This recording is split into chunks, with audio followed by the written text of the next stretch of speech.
분들도 진심으로 환영합니다. 또한 온라인 통해서 보신 분들도 감사합니다. 날씨가 갑자기 시원해졌죠.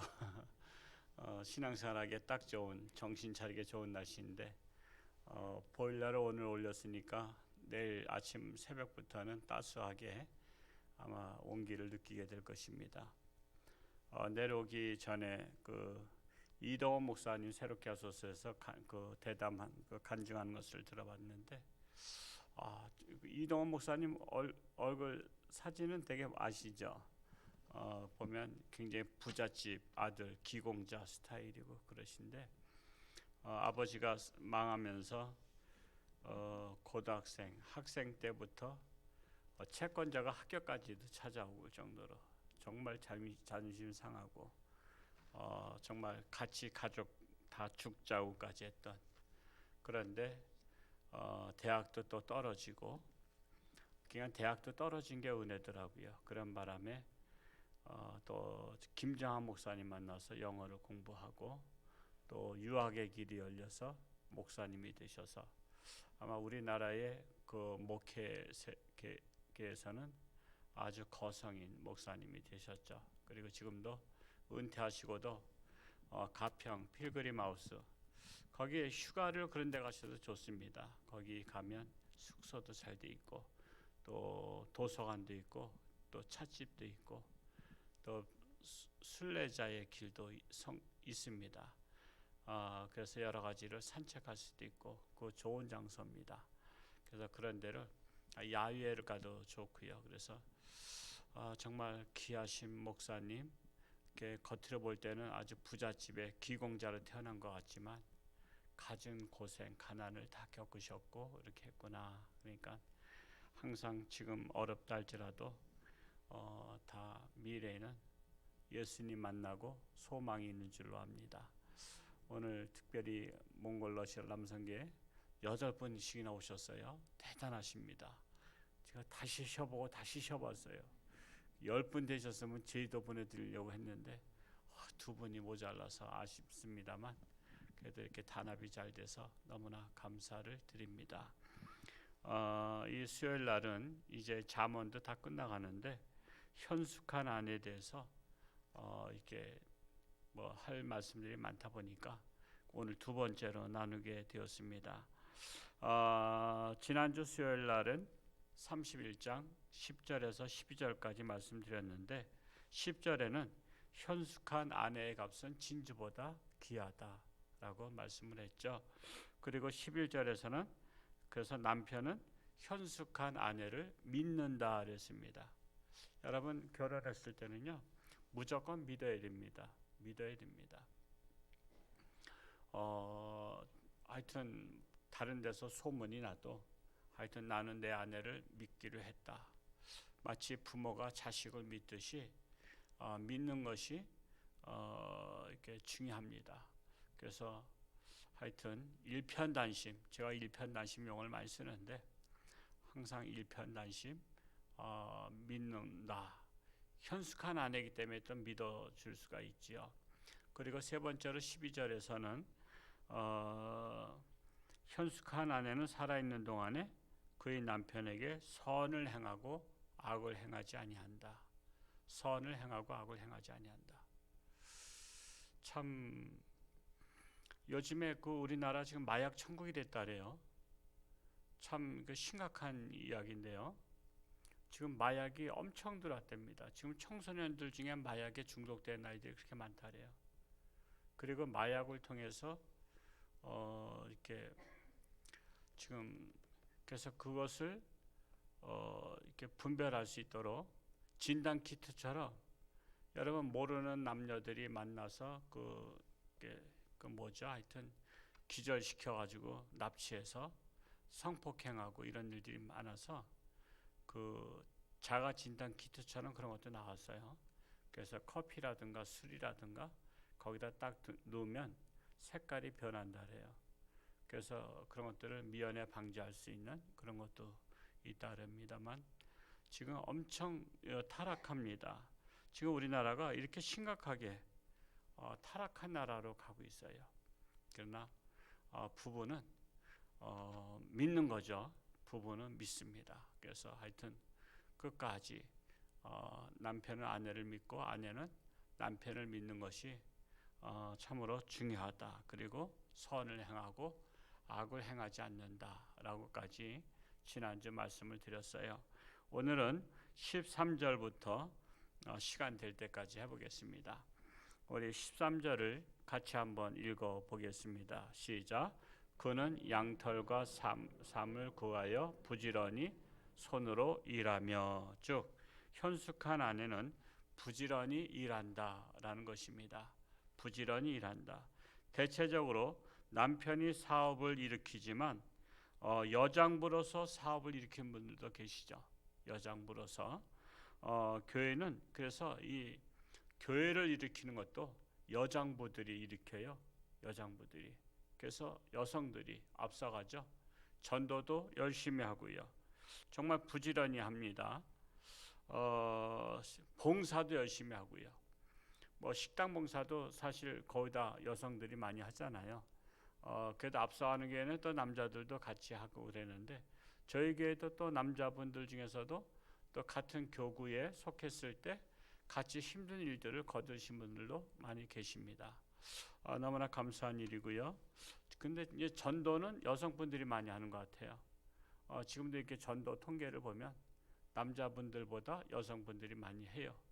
여성이기 때문에 여성만 하는 것이 아니라 여성은 여성과 남성도 이제 하는데 남성들이 전도 쪽에는 조금 좀 어려운 것 같아요. 그래서 이 현숙한 아내가 가문을 일으키듯이 현숙한 여인들이 교회도 일으킵니다. 그래서 교회도 부흥을 시킨다라고 볼 수도 있습니다. 그리고 또한 현숙한 여성들이 교회에 나와요. 왜냐하면 일반적으로 보면 재미가 없거든요. 뭐 교회 와서 무슨 술 마시는 것도 아니고 노는 것도 아니고 예배 드리고 말씀 듣고. 여러분 현숙한 분들은요 이 말씀, 지혜의 말씀을 듣는 것을 좋아하거든요. 그런데 현숙하지 못하면요 고리타분하다래요. 고리타분하다. 설교가 지겹다래요. 가서 어떻게 설교를 듣느냐, 고리타분하게. 그렇습니다. 그래서 여러분 미련하고 어리석은 사람들은 그 메시지를 듣는 것을 좋아하지 않아요. 그러나 현숙한 여인들은 메시지를 듣고 싶어 해요. 왜? 거기에서 지혜를 얻고 그것을 내 것으로 삼아요. 그래서 하나님 앞에 나오면 나올수록 지혜로운 여인이 됩니다. 지혜로운 여인. 여러분 지혜로운 여인하고는 살아도요 공 같은 여인하고는 살기 어렵잖아요. 그래서 우리는 계속해서 지혜로워져야 됩니다. 지혜로워져야 됩니다. 그래서 한 가지를 알면 두 가지 깨닫고, 시대가 흐를수록 또 한 가지 알면 세 가지 깨닫고, 또 한 가지 알면 다섯 가지, 10가지를 깨닫는 자가 되는 것이 현숙한 여인, 현숙한 아내라고 말할 수 있습니다. 그래서 이 현숙한 이 아내는 부지런히 일합니다. 부지런히. 그래서 가문을 일으킨다라는 것입니다. 14절 말씀을 이어서 읽어볼까요? 시작. 상인의 배와 같아서 먼 데서 양식을 가져오며. 현숙한 아내는 먼 데서까지라도 양식을 가져와서 가족을 먹여 살리려고 합니다. 이게 이제 우리 옛날 시대를 생각하면 돼요. 지금하고는 또 시대가 달라요. 옛날에는요 당장 자기 눈앞에 끼니거리가 없으면 굶었어요. 우리 조선시대 때도 마찬가지였어요. 특히 양반사에서 양반들은요 굶어도 일을 안 했어요. 굶어도 일을 안 해. 그냥. 그러면서도 또 손님 오면 또 밥 차려오라래. 아니 본인이 돈도 안 벌면서 밥 차려오라래. 그러니까 제가 지난주도 설교했지만요 우리나라 유교 사상, 조선시대 유교 사상 가지고는 나라 망한 겁니다. 양반들 일 안 하죠. 노비들은요 내 일 아니잖아요. 여러분 내 일이어야지 내 것처럼 일을 하죠.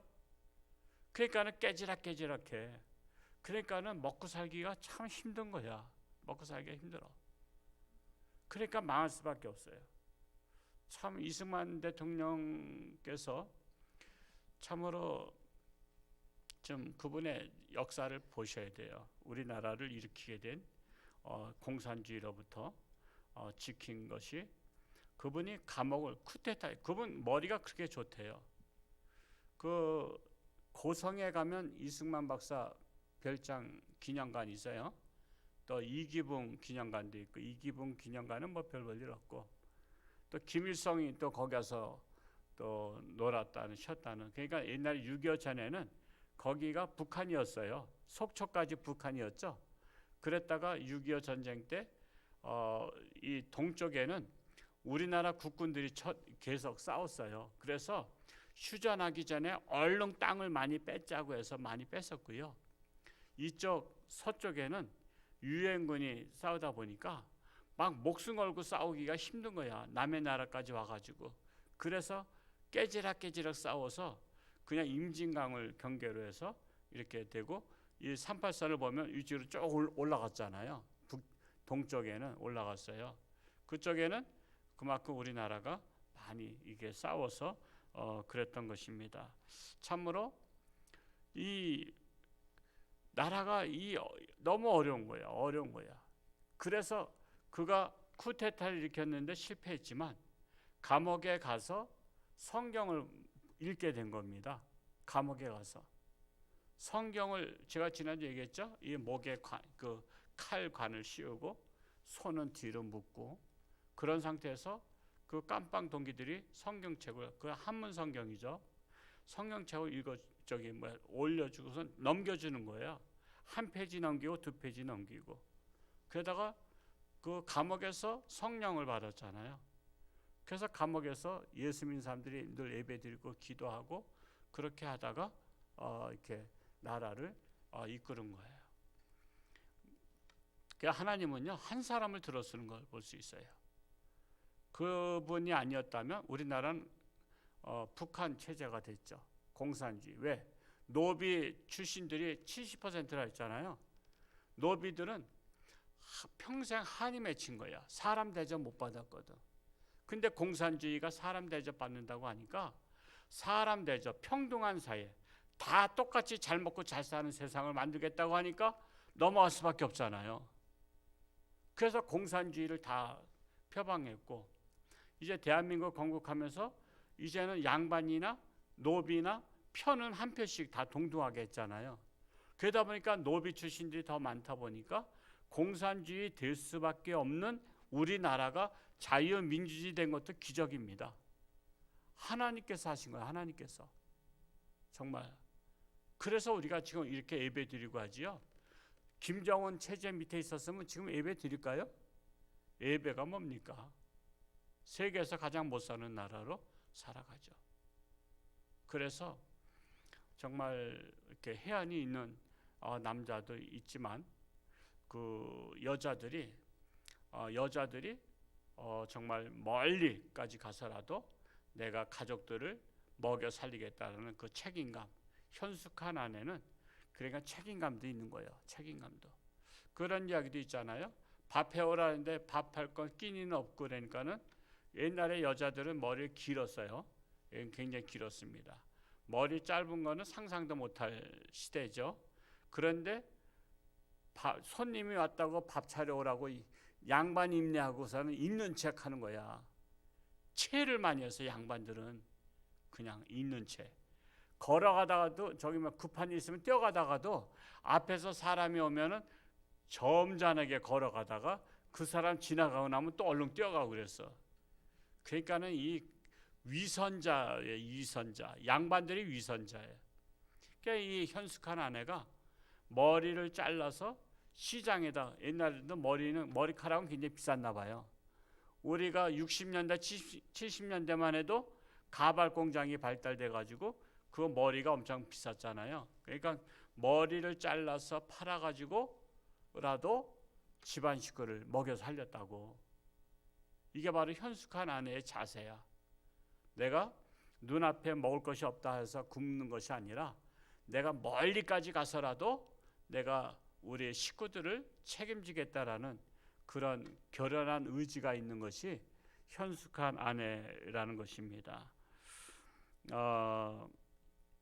그러니까 현숙한 아내는 시야가 넓다고 말할 수 있습니다. 15절 말씀을 읽어볼까요? 15절 시작. 밤이 새기 전에 일어나서 자기 집안 사람들에게 음식을 나누어 주며 여종들에게 일을 정하여 맡기며. 두 가지가 나오고 있죠. 현숙한 아내는 첫째로 부지런합니다. 일찍 일어납니다. 밤이 새기 전에 일어난다는 거예요. 그러나 게으른 아내는 해가 중천에 떠오르도록 잠을 자요. 해가 무슨 구멍에 치솟도록 잠을 자요.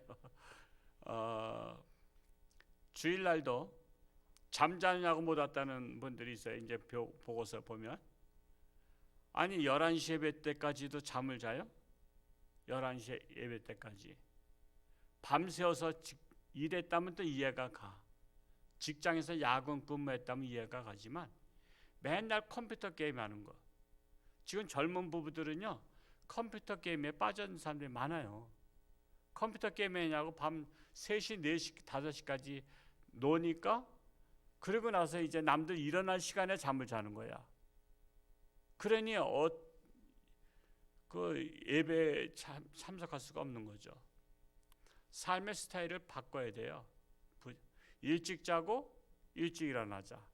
일찍 자고 일찍 일어나자. 저는 이 시간에 졸려온 시간이에요. 졸려온 시간인데 그래서 되게 8시 되면 아주 졸려 미치겠어요. 물론 일찍 일어나기 때문에 그렇지. 제가 12시 넘으면 되게 이제 늦어도 한 2시면 깨니까 이제 삶에 이제 제가 잠자는 스타일이 달라졌는데 그래서 오늘 안 졸려고 이동원 목사님의 간증을 듣다가 내려온 거예요. 이동원 목사의 간증을 이거 1시간 넘게 한 거 제가 한번 밴드에 올려드리겠습니다. 정말 그래도 하여튼 저녁에는 일찍 자고 새벽에 일찍 일어나는 것이 성경도 읽고 여러 가지 그날 일정도 따지고 여러 가지 계획들을 다 새벽에 합니다. 새벽에. 그래서 우리가 스타일을 바꿔야 돼요. 여러분 부모가 그걸 바꿔야 됩니다. 그래야지 자녀들도 바꿔져요. 여러분 집안 분위기라는 거 있죠? 집안 분위기. 여러분 집안 분위기가 일찍 자고 일찍 일어나는 게 돼야 돼. 근데 부모가 잠자고 있으면 아침에 애들이 일어났다가 애이 또 다시 자자고 또 자. 그 같이 자버리는 거야. 그러면 안 돼요. 그래서 아내가 일찍 일어나야 돼요.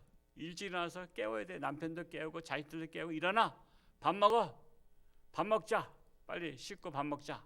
하고서는 그런 분위기를 해서 더 이상 잠을 못 자게 그냥 커튼도 다 열어 제껴서 햇빛이 그냥 쫙 들어오게 하고 그렇게 해서 가정은 아내가 이끌어가야 됩니다. 아내가 가정 책임은 아내가 내가 이끌어간다. 그래서 그 집안이 빠릿빠릿하고 부지런한 집안으로 이끌어갈 수 있어야 돼요. 그러나 게으른 아내는 미련한 아내라고 말할 수 있어요. 그래서 미련한 아내와 사느니 차라리 곰하고 사는 게 낫다. 그래서 우리는 지혜로운 아내, 지혜로운 우리 자녀들로 키워야 될 것입니다. 뿐만 아니라 현숙한 아내는 리더십이 있다 그럽니다. 음식을 나누어 주고 여종들에게 일을 정하여 맡기며. 일을 정해서 맡긴다는 것은 각자를 사람을 분별할 수 있는 거예요. 사람은요 일은요 아무나 무조건 시키는 게 아니에요. 여러분 각자 은사가 다르기 때문에 이 일을 이 사람한테는 이것을 맡기는 게 좋다. 저 사람은 저걸 맡기는 게 좋다. 그걸 알아야 돼요. 그래서 각자 잘하는 것을 맡기면 거기에 일을 할 때도 보람도 있고 신나고요. 그리고 칭찬도 받고 참 잘한다고. 그래서 여러분 일을 잘 맡기는 사람이 여러분 그 현숙한 아내요. 근데 미련한 아내는 또 자기 혼자 다 해. 여러분 일을 남한테 맡기지 못한 사람이 있어. 그냥 자기가 다 해버려. 그건 굉장히 보면 굉장히 열심히 노력했고 성실한 것 같지만요. 그건 어리석은 거야. 여러분 백지장도 맞들면 낫다란 말이 있는 거예요. 백지장도 맞들면 낫다. 그거 혼자 할 수 있잖아요. 백지장 혼자 둘 수도 있어. 그런데 더불어 하는 거야. 같이 하는 거지. 그래서 음식을 고루고루 나누어주고 그리고 또한 일을 고루고루 이렇게 분배해서 시키고 이것은 바로 현숙한 아내만이 가능하다는 것입니다. 그래서 혼자 잘하는 것보다 맡길 줄 아는 여인이 현숙한 아내다. 혼자 잘하는 것보다 맡길 줄 아는 사람. 이어서 16절 읽어볼까요? 16절 시작. 밭을 살펴보고 사며 자기의 손으로 번 것을 가지고 포도원을 읽으며. 밭을 살펴보고 산다는 것은 뭐죠? 분별력이 있다는 것이죠. 분별력이 현숙한 아내는 분별력이 있어요. 즉 판단력이 있습니다. 여러분, 밭을 산다는 것은 뭐죠? 농사 짓기 위해서 밭을 사는 거잖아요. 그러면 이 밭이 내가 농사 지려고 하는 것에 적합한 땅인지 아닌지를 볼 줄 알아야 되잖아요. 예를 들어서 땅콩 농장을 하는 사람이라면 카터 같은 지미 카터가 땅콩 농장했던 분이잖아요. 땅콩 농장 하려면 진밭을 사야 될까? 모래밭 같은 곳을 사야 될까? 모래밭 같은 것을 사요. 근데 밭으로 모래밭은 별로 가치가 없어요. 옛날에는 농사가 위주이기 때문에 지금은 길 옆에 있는 밭이 가치가 있지만 옛날에는 농사 잘 되는 게 가치가 있어요. 근데 땅콩 농장 한다면 진밭에서는 땅콩이 안 돼요.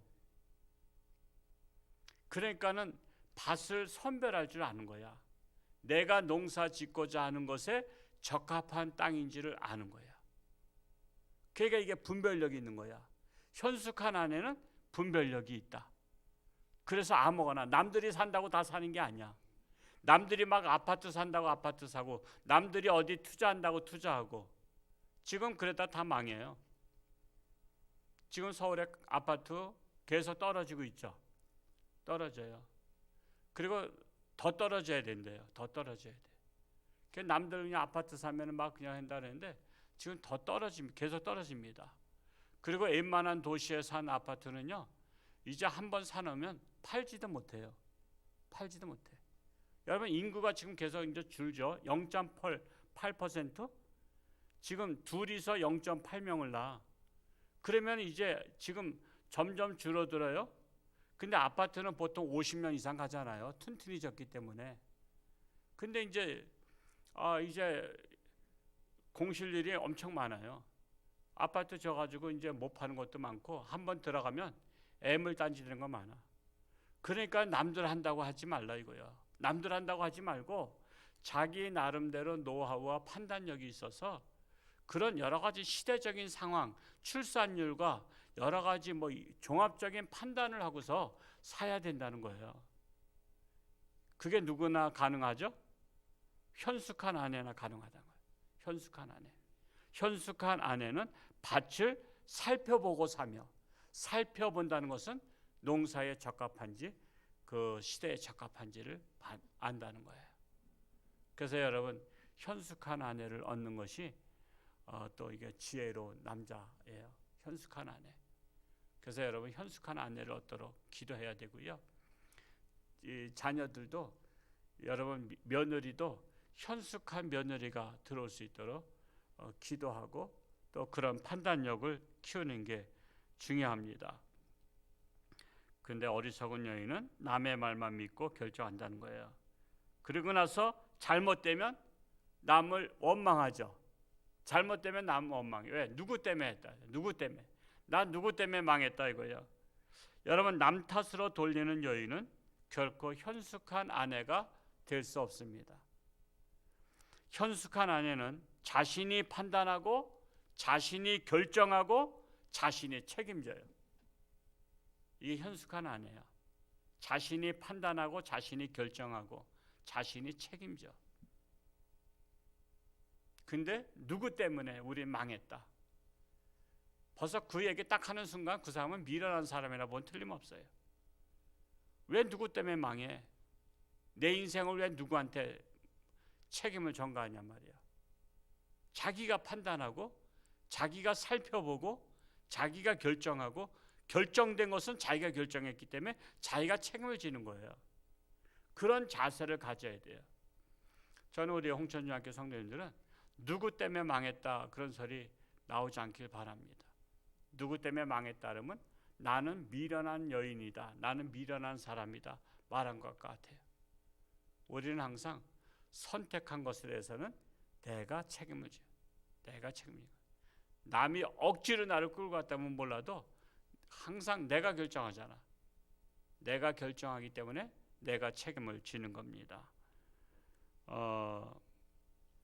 그래서 자기가 책임지기 때문에 현숙한 아내는 신중하게 결정한다는 거예요. 판단한다는 거예요. 그러나 무책임한 사람은 생각 없이 그냥 남이 하니까 그냥 하고 그렇게 하는 겁니다. 17절 말씀 읽어볼까요? 17절 시작. 힘있게 허리를 묶으며 자기의 팔을 강하게 하며. 즉 자기 관리를 잘한다는 거예요. 자기 관리. 여러분 자기는 자기가 관리해야 돼요. 자기가 관리해야 됩니다. 옛날이나 지금이나 건강이 자산인 거 아시죠? 여러분 건강이 재산이에요. 건강이 자산입니다. 자기 관리를 못하는 아내는 건강을 잃어버립니다. 건강을 잃어버려요. 여러분 아내가 건강해야 가정의 모든 게 원만하게 돌아가는 거 아시죠? 여러분 아내가 건강하지 못하면요 집안의 모든 것이 엉망진창돼. 뭐 청소서부터 먹는 것서부터 모든 것에 다 엉망이 돼.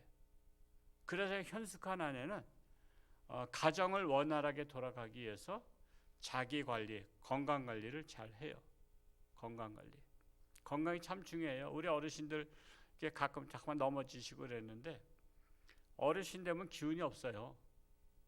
그래서 조금만 돌부려도 걸려 넘어져. 우리 안희봉 권사님도 잘 넘어지시지. 또 병원에 또 입원해 계시잖아요. 또 남문우 권사님 또 넘어지셨다고 또 소식 와요. 그러니까 이게 다리에 힘이 없거든요. 다리에 힘이 없어. 그러니까 우리 다리에 힘이 있으면요 어디 걸려 넘어질 것 같아도 팔짝 뛰어가지고 이렇게 하잖아요. 그래서 여러분 특별히 노년에 자기 관리를 잘 하셔야 돼요. 자기 관리를 잘해서 그냥 제일 건강 관리를 못하면 누구한테 고통을 주는지 아세요? 가장 사랑하는 가족들한테 고통을 줘요. 가장 사랑하는 가족들한테. 심지어 남편한테 고통 줄 수 있고 아내한테 아니면 자식들한테 고통을 줄 수 있어요. 참으로 안타까운 거예요. 요즘에 오래 사신다고 저 이번 주에도 주일날 저녁 때 친구 장모님 돌아가셔서 했는데 97세에 돌아가셨어. 요즘은 보통 90세 이상이야. 그냥 90세 넘어서 돌아가시니까 장례식이 잔치집 같더구만. 슬픈 기색이 아무도 없어. 딸도 그 사모님도 안 슬프고 사위도 안 슬프고 손주들도 안 슬프고 온 사람들도 반갑게 맞이하고 아이고 오셨어요. 그래서 막 내가 그거 보고서는 97세까지 살면 안 되겠구나. 96세는 몰라도 너무 오래 살면 안 되겠다. 하여튼 얼마나 힘들겠어요. 그러니까 여러분 건강하게 살다가 돌아가실 수 있도록 기도하시기 바라고요. 그리고 자기 관리 잘 하세요. 자기 관리를. 그래서 현숙한 아내는 이 허리를 묶으며 허리띠를 묶는다 그러잖아요. 힘차게 나가기 위해서. 그래서 허리를 묶고 자기의 팔을 강하게 하며 거기다 옛날에 농경사에는 대개 팔로 다 일했어요. 거기다 다 이게 손으로 다 낫질하고 손으로 다 호미질하고 손으로 삽질하고 다. 그러니까 팔에 힘이 있어야 되는 거야. 팔에. 그래서 결국 자기 관리를 잘해서 자기 건강 관리를 잘 했다라는 것입니다. 그래서 현숙한 아내는 건강을 유지하면서 이렇게 가정을 이끌어 간다라고 볼 수가 있습니다. 18절까지만 하겠습니다. 18절 읽어볼까요? 시작. 자기의 장사가 잘 되는 줄 깨닫고 밤에 등불을 끄지 아니하며. 현숙한 아내는 잘 될 때 기회를 놓치지 않는다는 거예요. 여러분 사업도요 때가 있는 거 아시죠? 잘 되다가 때가 지나면요 안 돼요. 잘 되던 것도. 그러니까 그 때를 만났을 때 열심히 벌어야 되는 거야. 열심히. 그리고 이제 때가 지나갔을 때는 그것을 파먹고 살 수 있도록 해야 되는 거야. 여러분, 밤에 한다는 것은 뭐죠? 밤에 등불을 끄지 아니하며. 밤에는 잠자는 시간이야. 근데 뭐가 장사가 잘 돼. 장사가 잘 되는 줄 깨닫고 그때는 밤에도 열심히 버는 거야. 그러니까 잘 될 때 열심히 부지런히 모으고, 안 될 때는 좀 쉬더라도 그것을 시기를 적절하게 분별할 수 있는 여자가 현숙한 아내라는 거야. 현숙한 아내. 그런데 어리석은 아내는 시기를 놓치고 이제는 되지도 않을 때 열심히 하려고 하는데 고생은 고생대로 하고 버는 것은 또 없어. 그러니까 사람은 시기와 때를 놓치지 말라라는 것입니다. 그러려면 결국은 어떻게 해야 돼요? 분별력이 있어야 돼. 분별력이 있어야 되고요. 그 분별력이 있으려면 어떻게 해야 돼? 잠언을 열심히 읽어야 돼. 잠언을. 특히 31장은 현숙한 아내에 대해서 나온 거예요. 현숙한 아내가 돼야지 내 가정을 일으킬 수 있다. 그러니까 잠언 31장을 읽고 또 읽고 한 번 보고 두 번 보고 자꾸만 보고 싶네. 자꾸만 봐야 돼. 계속 봐야 돼요. 여러분, 끊임없이 봐야 돼요. 여러분, 특히 성경 다른 데 읽기 어려우신 분들은 성경 우리가 매월 첫째 주에 그동안 읽은 거 나오잖아요. 아직 시작도 못 하신 분들도 계셔. 그건 현숙하다고 말할 수 없어요. 현숙한 사람은요, 끊임없이 책을 봐야 돼요. 끊임없이. 오늘도 어떤 목사님 또 귀하신 분 오셔서 자신이 공저다 저기 쓰신 메타버스에 대해서 책을 선물 받았어요. 앞으로는 메타버스 시대가 되잖아요. 그러니까 버스 타고 다니는 거 생각하면 안 돼요. 메타버스 시대가 되면요, 이제는 교회도 안 나와요. 메타버스 안에 들어가서 자기 자리에 예배석 있어요. 그 스크린 안에. 그 안에서 자기 자리 찾아가서 예배를 드리고, 메타버스에서 다 지금 명동 땅이나 서울의 강남 땅 거의 다 팔렸다 그래요. 지금 땅 주인이 있지만요, 메타버스 시대 그 안에 또 땅 주인이 또 따로 있어요. 온라인 땅이 또 따로 있다니까. 그게 다 지금 거래되고 있어요. 지금 뭐 우리는 땅을 사고 막 이러지만요, 앞으로 미래 세대는 그게 아니에요. 온라인 상으로다가 스크린 속에 있는 그 지도에 나와 있는 토지들을 사요. 지금 강남 땅들이 거의 다 지금 팔렸어요. 그게 재산권이 있어요. 지금 그게 엄청 비쌉니다. 뭐 몇백만 원, 몇천만 원씩 가요. 지금 그런 시대가 가요. 그러니까 요즘 못 따라갑니다. 지금 그런 시대를 못 따라가. 지금 그러니까 여러분, 부지런히 우리가 그렇다고 해서 그거 빨리 배워가지고 땅 사는 게 아니라, 지금은 앞으로는 그런 메타버스 시대가 되면 이제 그 안에서 모든 것들이 다 이루어지는 세상이 돼요. 점점 할수록 이제 지금은 은행도 안 가잖아요. 그렇죠? 그냥 컴퓨터에서 다 그냥 지출하고 다 그래요. 저도 오랜만에 가봤어요. 노예 전에 가서 또 여러 회비도 내야 되고 여러 가지 더 내야 되고 그래서 그건 현찰로 내야 되니까 은행 가서 얼른 찾아왔는데, 은행 가는 사람들도 지금 이제 시대에 뒤떨어진 거야. 이제 어르신들이 나가지 젊은 사람들은 안 가. 이제는 다 스마트폰 가지고 다 입금시키고 다 하잖아요. 지금 카톡으로 보내기도 하고 다 그렇다고. 그냥 이렇게 시대가 빨리 지나는 시대에 우리가 그 시대에 맞는 기회를 놓쳐서는 안 된다라는 거예요. 그래서 우리가 끊임없이 배워야 됩니다. 끊임없이 배워야 돼요. 지금 시대에 가는 것들도 귀담아 들을 줄 알고요. 젊은이들이 하는 얘기도 귀담아 들을 줄 알아야 돼요. 지금 젊은이들 생각과 어른들 생각은 천지 차이인 거 아시죠? 정말 너무 달라요. 너무 다른 세계에서 살고 있어요.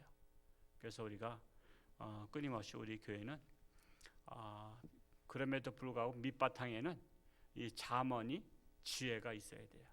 밑바탕에 잠언 지혜가 있는 그 상태에서 우리가 시대에 맞는 것들을 적절하게 사용할 줄 아는 그런 지혜가 있어야 됩니다. 오늘 오신 여러분들 모두가 다 현숙한 아내가 현숙한 사람이 될 수 있기를 축복합니다. 기도하겠습니다. 할렐루야. 아버지 하나님 감사합니다. 참으로 현숙한 아내, 정말 이 잠언 31장 통해서 어떤 여인이 현숙한 아내인가를 보면서 내 자신과 비교해 보는 시간 가졌습니다. 우리 홍천주안교회가 바로 여인들은 현숙한 아내가 될 뿐만 아니라 남자들도 지혜로운 남자가 되어서 가정을 잘 이끌어갈 수 있는 우리 지혜로운 가장들이 되기를 원합니다. 우리 홍천주안교회가 현숙한 자가 되어서 모든 것들을 잘 분별할 수 있는, 선택할 수 있는 지혜로운 교회가 되게 하여 주옵소서. 특별히 지금은 전도 중에 있사오니 하나님 내게 속한 자들이 하나님 앞에 나와 구원받는 축복의 역사가 일어나게 하시고 우리 모든 성도들이 바로 축복의 통로가 되게 하여 주옵소서. 나라가 어려운 가운데 있습니다. 이럴 때일수록 정신을 차리고 나라를 위해 기도하는 우리 홍천주안교회 모든 성도 한국교회 되게 하여 주옵소서. 이 시간도 귀한 주정 예물 드렸습니다.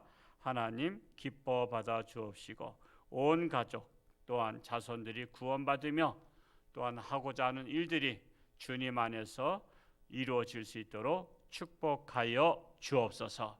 예수님의 이름으로 감사하며 기도하옵나이다. 아멘.